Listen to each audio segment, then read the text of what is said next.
It's finally time for us to check out the first flagship phone of 2019. And as the very first flagship phone we see this year, the Galaxy S10 and S10 Plus have a lot to prove. They basically set the stage for what to expect the rest of the year or what to beat.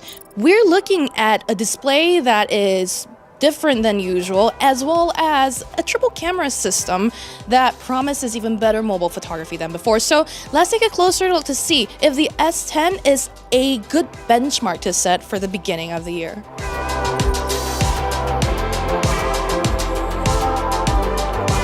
So as all of the rumors have suggested, we are looking at an all-screen display here. The entire front of the phone is covered with the screen. It is a 93.1% screen-to-window ratio.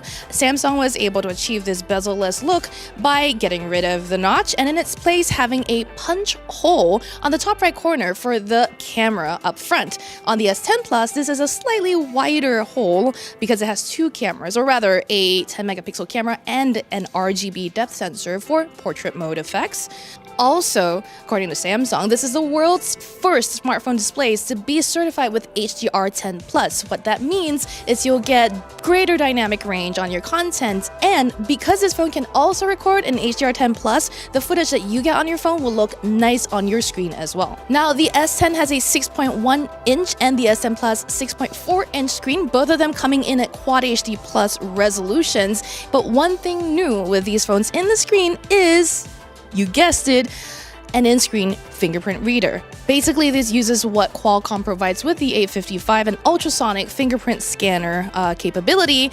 And during our testing, it was pretty fast. It was a little slow to set up, a little hard to get it to read all of the sides of my fingers, but it did unlock the phone quite quickly. Flip the phone over though, and it is still a very gorgeous handset. There are going to be 4 color options available in the US. We've got Prism White, Prism Black, and Prism Blue, as well as Flamingo Pink, which is inspired by the Pantone color of the year, Living Coral. The Flamingo Pink option is a more flat finish, but with the Prism color options, by the way, you're gonna see a little bit of difference in gradient when you're holding the phone in angles that catch the light different ways. So the Prism White, for example, looks a little bit blue or a little bit pink, depending on what you're sort of facing at that time. There's also a 5G version of the phone. That one has 256 gigs of storage, 12 gigs of RAM, and a larger 6.7-inch screen.